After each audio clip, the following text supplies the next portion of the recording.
제도권 주식 분석입니다. 하다 보니까 새벽 2시 반까지 하고 있습니다. 그 단언컨대 제가 생각해도 이렇게 분석하는 유튜버들은 없는 것 같습니다. 여러분들 제가 그 셀트리온의 특성을 잘 알고 있습니다. 대부분 장기 보유하신 분들이 많고 흔들릴 때마다 기대와 실망을 반복하면서 이렇게 매년씩 보유하시는 그 심정을 잘 알기 때문에 팩트가 필요할 때는 팩트로, 그리고 좀 희망이 필요할 때는 희망으로, 그리고 좀 채찍이 필요할 때는 여러 가지 좀 어, 근거들을 바탕으로 잘 설명을 드릴 테니까 여러분들 기다리시는 동안 좀 필요하신 부분들만 잘 뽑아서 이렇게 보유하시는데 큰 어려움이 없도록 좀 도움을 드리도록 하겠습니다. 자, 일단은 오늘 내용은 기아랑 좀 먼저 비교를 해보겠습니다. 제도권 멤버십 그 대표적인 추천주이기도 한데, 기아가 오랜 기다림 끝에 주가가 최근에 한 3, 40% 정도 오르면서 퍼포먼스를 보여주고 있는 이제 그런 모양새를 보이고 있고, 가장 큰 이유는 결국 이 매출과 영업이익이 성장한다라는 그런 내용인데, 영업이익의 추이를 보시면 20년대는 이제 2조 정도 수준, 그다음에 21년에는 5조, 그다음에 22년에는 7조까지 늘어나던 영업이익이 결국에는 11조까지 늘어났습니다.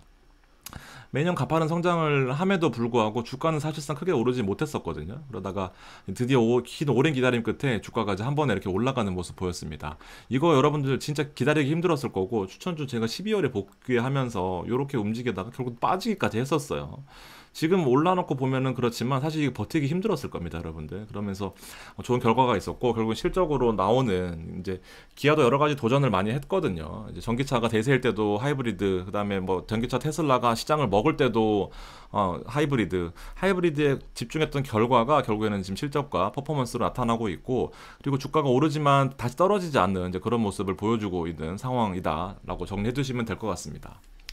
상대적으로 셀트리온은 좀 더 이제 우여곡절이 많은 이제 그런 모습을 보여주고 있는데, 일단 영업이익 쪽을 보시면 7천억, 그다음에 7,400억, 6천억까지 조금 떨어졌다가 다시 7,300억 정도를 예상을 하고 있는 이제 그런 상황이었는데, 최근 들어 주가는 조금 다른 모습을 보여주고 있습니다. 대략적으로 평균의 이제 가격은 18만 원, 17만 원, 뭐 16만 원, 최근에 이런 가격이지만 30만 원대도 많습니다, 여러분들. 이제 그렇게 보시면 될 것 같고, 조금 다른 모습은 이제 주가가 급등했다가 밀려 있는 이제 그런 상황이다라고 보시면 될 것 같고, 영업이익의 결국 변동 폭이 주가를 결국 좌지우지할 수밖에 없는 상황입니다.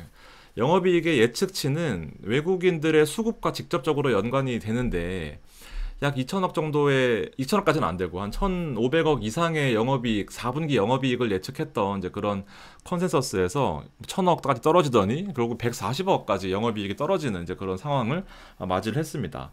물론 이제 영업이익이 판관비를 뺀 게 영업이익이고, 영업의 손익들, 뭐 금융자산 예금 이자나 아니면 뭐 자산을 팔았던 거거나, 대표적으로 셀트리온 같은 경우에는 다케다 제약으로부터 판매한 구입해온 그 영업권을 싱가포르 투자청에다가 팔면서 좀 약간 플러스 된 그런 부분들이 있고, 법인세 비용 뺀 것도 있긴 하겠지만 단기순이익이 좀 늘어난 이유는 그렇습니다. 어쨌든 되게 미미한 수준인 거죠. 그래서 주가가 생각보다 반등을 못하고 있고, 이 반등 못하는 수준이 결국 영업이익이 좀 빠졌고, 영업이익이 많이 변동한 부분이 그리고 외국인 수급을 좀 망설이게 만드는 그런 상황이고, 2월 20날 이제 1분기 실적, 23년 4분기 실적도 중요하겠지만 그 다음 분기 실적이 더 중요하다라고 제가 강조드렸던 이제 바가 있습니다.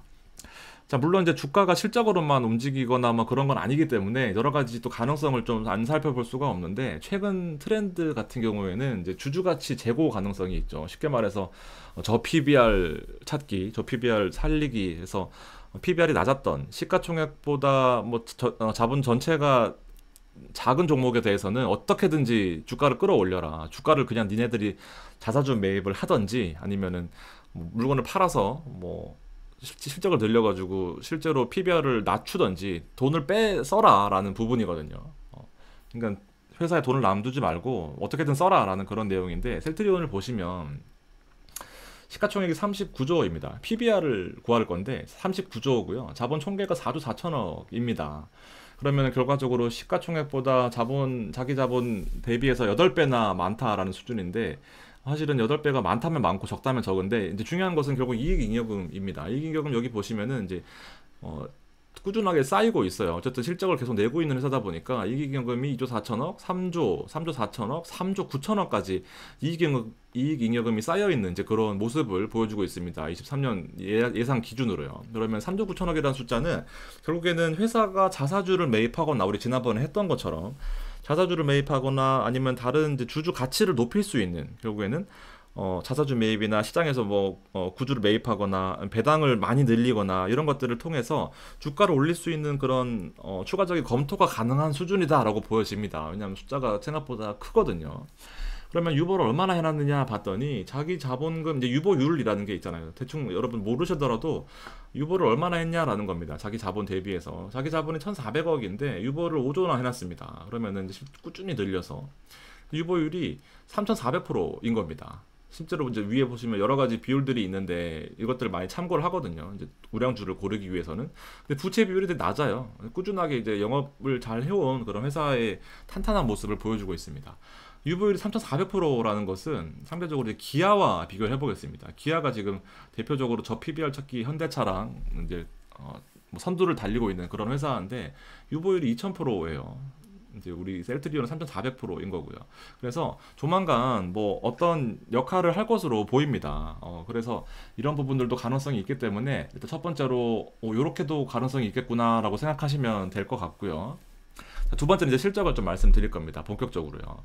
자, 이거는 이제 팩트를 이제 기반으로 적어 놓은 건데 가장 여러분들이 이해하시기 좋은 정말 쉽게 설명을 드릴 거니까 잘 한번 들어주시면 좋겠고, 셀트리온의 최근 이슈는 일단 제약과의 합병도 있는데 원래는 이제 지난 23년 말에 셀트리온 제약 합병 관련해서는 이제 24년 상반기에 제약 합병을 발표할 것이다 아니면 어떤 그런 전략을 공개할 것이다라고 했었는데 일단은 시장 자체는 하반기까지는 좀 보고 있는 것 같습니다. 그래서 제약은 둘째 치고 주가가 주식 수가 변동을 한 거죠. 합병 전에는 약 1억 4,600 몇만 주 해가지고 1억 4,700만 주로 반올림을 했고요. 합병 후에는 셀트리온 헬스케어를 합병하면서 2억 1,000만 주까지 늘어난 상황입니다. 정확히는 이제 2억 1,800만 주가 되어 있는 상황이고, 왜냐하면 이제 주식 매수 선택권으로 주식 수가 한 7만 주 늘어나면서 일단 이렇게 최종 지금 현재 버전으로 주식 수가 됩니다. 그럼 현 주가는 이제 18만 원 수준이다. 숫자들을 좀 기억해 주셨으면 좋겠습니다. 그러면서 제일 중요한 거는 이제 결국 주당 순이익인데, 주당 순이익이 왜 그러냐면은 결국엔 주가를 결정합니다. 여기에다가 펄을 곱한 게 결국 주가거든요. 주가. 그래서 어떤 주가를 예측하기 위해서는 이 EPS, 주당 순이익, 한 주당 돈을 얼마나 벌 것이냐, 그리고 얼마나 지속될 것이냐가 결국 주가로 반영이 되는 건데, EPS를 구하는 게 제일 중요합니다. 근데 EPS의 그 가장 큰 공식의 큰 역할을 하는 게 결국 단기 순이익이거든요. 단기 순이익을 주식수로 나누면 결국 주당 순이익이 되는 겁니다. 그래서 단기 순이익이 핵심이다라고 보시면 될 것 같습니다. 근데 아까 그 단기 순이익이 100억대로 떨어지면서 일단 문제가 좀 발생했다라는 그런 부분이고, 주식수가 지금 변동이 있으니까 어쨌든 이 부분들을 헷갈려 하시지 않으셨으면 좋겠다는 게, 왜냐하면 여기 보시면 이제 이건 인베스팅이거든요. 여러분들 많이 보시죠, 인베스팅. 그리고 이건 제가 이용하는 대신증권의 그 증권사 컨센 나타내는 이제 그 자료인데, 증권사 홈페이지, 증권사 HTS에 보면 보통 이렇게 실적을 이제 재무제표에다 띄워놓는 그런 경우가 많으니까 거의 해보면 있을 거예요, 아마. 자, 보시면 되게 중요한 게 있습니다. 인베스팅 보시면은 23년 11월, 조금만 해서 안 보이시면 제가 설명을 드릴게요. 3분기 실적이거든요. 3분기 실적. 이제 4분기 실적을 앞두고 있는 거고. 예측치를 보니까 이거 뭔 숫자인가 싶어가지고 제가 비교를 좀 해봤습니다. 여기 보시면 이제 매출치는 6722거든요. 6722. 그러면 이제 대충 6723 HTS와 비교해서 맞아요. 근데 이거는 사람들이 많이 보시니까. 근데 진짜 좀 엉망인 것 같습니다. 보시면은 이제 67이 오케이. 그러면 이제 2분기 실적은 어땠나 봤더니 550이거든요. 550입니다. 이게 뭔가 싶은 거예요. 그래서 597 보면은 또 597은 또 맞습니다. 그럼 또 604거든요. 또 뭔가 싶어요. 약간 이제부터 좀 이상하기 시작합니다. 그래서 주당 순이익을 보면 1085라고 되어 있거든요. 3분기 실적이. 그럼 1085가 아니잖아요. 그럼 882입니다. 882도 아니에요. 근데 또 이거 아닌가? 아니면 이게 빌리언으로 되어 있으니까 이게 혹은 이게 좀 100만 단위인가? 아니면 10억 단위인가? 빌리언이 10억이니까 10억 단위인가 해서 이것도 아닌 것 같습니다. 그래서 이거는 이제 뭐 그렇게 안 써 있으니까 원한가 싶은데 1129는 또 맞아요. 그래서 서프라이즈 난 것만 서프라이즈라고 할 수 없지만 뒤에 끝단위가 바뀌었으니까. 근데 503도 아닌 것 같고. 그래서 일단은 요거를 참고를 하셨으면 좋겠고요. 꼭 왜냐하면 실적이 되게 중요하니까 일단 요거는 참고를 하셨으면 좋겠고요.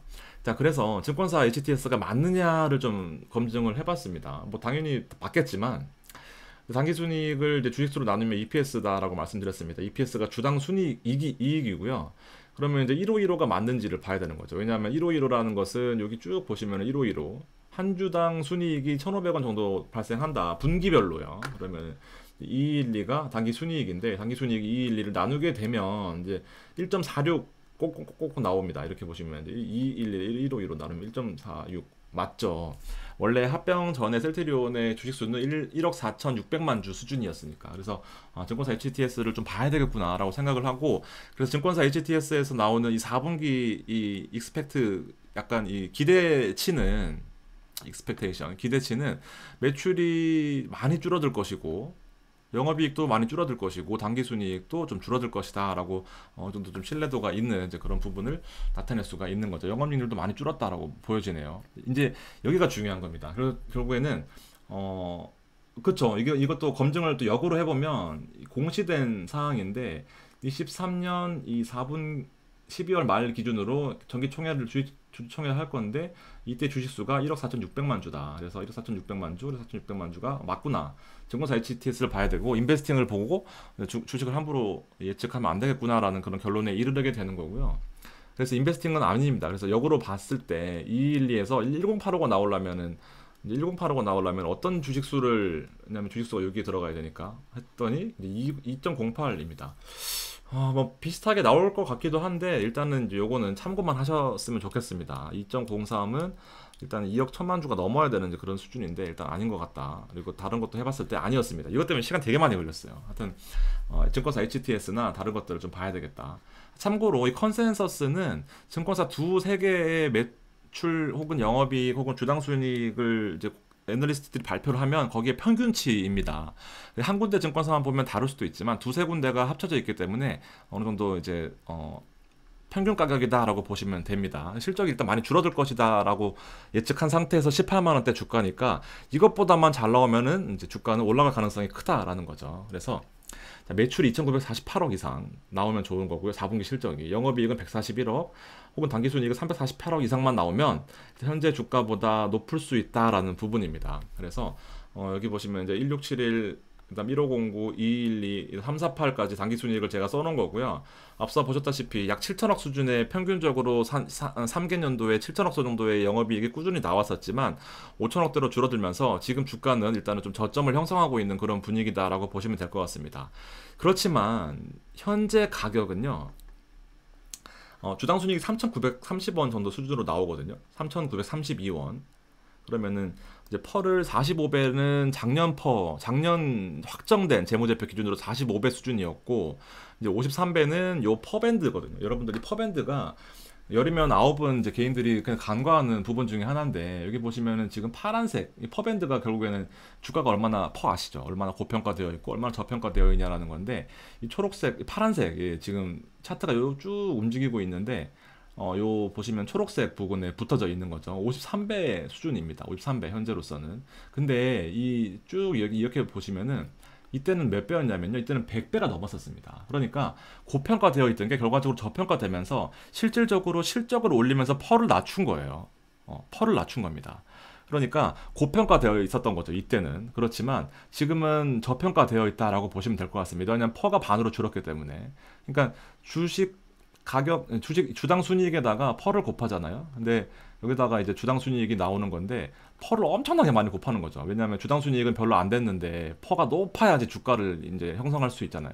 근데 이 퍼가 낮아지면서 결과적으로 주가는 거의 비슷한 수준인데도 불구하고 이 퍼가 낮아졌다라는 것은 실제로 회사가 많이 성장했다라고 보시면 될 것 같습니다. 근데 만약에 이 퍼가 또 이렇게 높아져 있을 수도 있겠죠. 그렇게 되면은 그때는 이제 좀 내용을 봐야 되는데 실적이 뒷받침된다라고 하면은 고평가가 아니라 기대감이 높은 거고요. 실적이 안 되는데 퍼가 높았다 그러면 일시적으로 수급이 좀 이제 들어왔다라고 보시면 될 것 같습니다. 그래서 지금 뭐 결론만 말씀드리면 퍼는 50배 수준에서 역사적으로 가장 낮은 퍼를 형성하고 있다라고 보시면 됩니다. 왜냐하면 역사적으로 가장 낮은 퍼가 36배 정도잖아요. 요때 21년, 22년 진짜 좋았을 때 모든 것들이 근데 주가는 안 좋았을 때지만. 근데 그때는 30배였지만 지금 50배 수준으로 역사적으로 낮은 퍼에 있다. 그리고 고평가가 아니라 저평가 수준이다라고 해석하시면 되는 것 같습니다. 자, 이제 어쨌든 이제 객관적으로 봤던 데이터는 퍼가 45배 혹은 53배에서 17만 원에서 20만 원 정도의 적정 가격을 형성하면은 현재 딱 그 외국인 수급도 없고 아무것도 없는 상태에서는 이 가격 수준이 레인지가 맞다라는 결론에 이제 이론적인 가격이 형성되는 거고요. 이제 문제는 이제 시장의 파이프라인이나 제약 바이오의 업종의 어떤 그런 트렌드이잖아요. 그럼 우리가 기대하는 게 결국 뭡니까? 이제 진펜트라잖아요. 2월 29일부터 판매가 될 진펜트라. 이제 그 흐름을 보기 위해서는 이 인플렉시맙, 결국에 레미케이드의 인플렉시맙, 이 램시마 SC의 모태가 되는 이제 램시마가 결국 인플렉시맙 성분이잖아요. 그럼 한동안 이제 잘 나갔어요. 셀트리온도 맞춰서 흐름을 탔고 잘 됐었는데 22년부터 23년까지 좀 이제 처방 추이거든요. 처방 카운트, 처방 추이인데 인플렉시맙 관절염 치료제에 대한 이제 수요가 좀 떨어졌다라고 해석할 수 있었는데 최근 들어 반등하고 있습니다. 그러니까 주가도 이때 셀트리온 많이 빠졌었는데 램시마의 비중이 50%가 넘다 보니까 지금은 조금 줄어들긴 했죠. 왜냐하면 트룩시마가 좀 올라오면서. 근데 어쨌든 시장 자체가 좋지는 않았지만 최근에 많이 올라왔다라고 해석하실 수 있을 것 같습니다. 23년 거의 말까지의 데이터니까 최근 자료라고 보시면 될 것 같고, 미국에서는 셀트리온 헬스케어가 결국 인플렉트라라는 그 화이자의 인플렉트라라는 이름으로 판매가 되고 있습니다. 그러니까 램시마는 미국에서 인플렉트라라는 이름으로 판매가 되고 있고 이 램시마 SC가 결국 진펜트라로 판매가 될 것이다 라고 생각하시면 됩니다. 이 진펜트라도 화이자랑 같이 판매를 할 것 같은데요.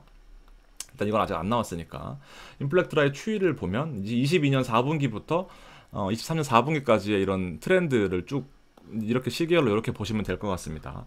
그러면 이제 129, 그다음 178까지 늘어났다가 74까지 줄어들었던 이제 이런 시기가 있었고 다시 한번 121대로 올라갔고 117로 이제 이렇게 되는 거죠. 보면 이제 이렇게 됐다가 떨어졌다가 다시 올라오는 이제 이런 트렌드로 보시면 될 것 같습니다. 그러니까 악재는 좀 지났던 이런 트렌드고 이런 트렌드와 무관하지 않게 인플렉시맙 전체적인 이 성분명을 가진 레미케이드도 올라오고 있는 그런 상황이다라고 보시면 될 것 같습니다. 시장이 좀 좋아지고 있다라는 부분인데요. 증권사에서 예측한 이제 데이터를 보면 미국에서 출시되는 이제 진펜트라가 여기 뒤에 있는 진펜트라가 결국에는 이제 24년을 이끌어갈 이제 주요 약간 그 키맨인데 인플렉트라가 여기 있죠. 화이자가 인플렉트라가 16년부터 팔았으니까. 그다음에 트룩시마가 여기 있고 허즈마는 좀 판매가 너무 미미하고 트룩시마는 가파르게 올라오고 있다라는 걸 어제 방송에서 말씀을 드렸고요. 베그젤마와 유플라이마는 시장 자체는 큰데 아직까지 이제 두각을 나타내기는 힘든 상황입니다. 아무리 바이오 시밀러가 약값을 낮춘다고 하더라도 그 이제 성분명은 성분의 그 검증은 FDA에서 하고 있지만 이제 실제로 처방 그리고 제약 바이오는 이제 특성상 로비도 좀 해야 되고 보험이 처방을 많이 받아야 되니까 처방 건수에 따른 여러 가지 인센티브도 누려야 되는 그 때까지 좀 기다려야 되는 이제 그런 부분이 있습니다. 쭉 이런 숙성 기간이 좀 필요한 거죠. 자, 어쨌든 여기 보시면 이제 매출액 한투에서 나온 자료입니다. 진펜트라가 핵심이다 보니까 설명을 드리는 거예요. 왜냐면 객관적인 주가는 20만 원 수준이 이제 맞지만 진펜트라와 그다음에 뭐 이런 트룩시마가 최근에 올라오는 부분, 인플렉트라가 좀 잘 다시 한번 시장을 이끌어오는 부분 해서 24년 실적과 25년 실적과 여러 가지 실적들을 좀 예측을 해야 주가가 결국 올라오고 결국 그 주가를 올라오는 요인들이 결국 외국인이다 보니까 이렇게 빌드업을 하는 겁니다, 여러분들. 자, 그럼 보세요. 지금 우리가 매목적으로 기대하는 뭐 어떤 그런 기대치가 있겠지만 실질적으로 진펜트라, 램시마 SC의 이제 미국에서 판매가 1분기에는 거의 없다라고 보고 있는 겁니다. 24년 1분기에는. 이제 그렇지만 문제는 여기인 거죠. 2분기부터는 점차적으로 판매가 증가할 것이고 그리고 4분기부터는 유럽의 램시마는 여러분들 얼마나 비중이 큰지 아시죠? 한 20% 넘죠. 램시마는 더 많이 되지만 램시마 SC 같은 경우에는 20-30% 정도의 비중을 차지하는 걸로 알고 있는데 물론 전체 램시마는 50%가 넘습니다. 자, 유럽에서의 램시마 SC를 이제 진펜트라의 미국의 진펜트라가 4분기가 되면 이제 유럽을 넘어설 것이다 라고 예측을 하고 있는 거죠, 여러분들. 25년이 되면요, 이제 거의 뭐 한 20-30% 이상은 미국에서 판매가 더 많다라고 보여지는 겁니다. 그러니까 이런 파이프라인 하나가 새로 생긴 거예요. 엄청나게 큰 거죠. 특히나 신약으로요. 신약으로. 이 37년까지 독점으로. 그러니까 계속해서 한 해, 두 해가 넘어가면 넘어갈수록 이렇게 커질 거다라는 그런 전망을 할 수가 있는 겁니다. 무슨 말씀인지 아시겠죠? 중요 포인트를 조금 이제 어렵게 설명을 드렸는데, 미국에서의 짐펜트라는 2분기부터 본격적으로 매출이 나올 것이고 4분기부터는 유럽의 램시마이스씨를 제칠 수 있겠다라는 그런 부분들을 설명해드리고 있는 겁니다, 여러분들. 그래서 제일 중요한 거는 결국에는 이제 매출 총 이익률, 영업이익이 얼마나 크냐 하면은 30%, 40%, 50%까지도 될 수 있다 보니까 영업이익률을 좀 보시면 좋겠다라는 부분입니다. 네, 이런 기대감을 가지고 있는데 지금 파는 거는 여러분들 절대 안 됩니다. 자, 증권사가 물론 다 맞는 건 아니에요. 여기 보시면은 22년, 21년에 나온 주가 예측치인데 22년에는 뭐 2조 2천억 정도를 예측한다. 이제 결과 2조 2천억 정도가 됐는데 23년에는 2조 9천억을 예측했었습니다. 이 KB였습니다. 근데 23년에는 이제 2조가 되는 거고 2조 1천억 차이가 나니까 1조가 차이 나는 거니까 많이 나는 거죠. 자, 근데 이제 5976과 요걸 다 더하면은 이제 2조가 조금 안 되거든요. 이제 시장은 2조 2천억까지 좀 예측한 상황인데 조금 안 되는 모습입니다. 자, 그래서 이제 결론은 이거예요. 사실은 이제 실적 발표 이후의 주가는 예측하기 정말 힘들긴 합니다. 왜냐하면 이렇게 예측한 부분들이 지금 18만 원 주가에 녹아 있을 수도 있고, 아니면 실제로 까보니까 이거 너무 무섭다, 더 빠질 수도 있겠다라는 그런 부분입니다. 그렇지만 빠지면은 매수를 해야 되고요. 왜냐면 앞으로 기대감이 더 가해지는 상황이니까. 오르면은 이제 기다리시면 되는 건데, 중요한 것은 이제 숫자까지 기억하실 필요는 있겠냐마는 나중에 검증할 때 이런 데이터들을 가지고 또 더 버틸 것인지, 아니면 더 추가 매수를 하실 것인지, 아니면 좀 뭐 지금은 나는 1년 이상 기다리기 쉽지 않다 그러면 이제 또 다른 액션을 취해야 되는 이제 그런 판단의 근거가 결국 되는 거죠. 똑똑하게 투자하는 방법입니다.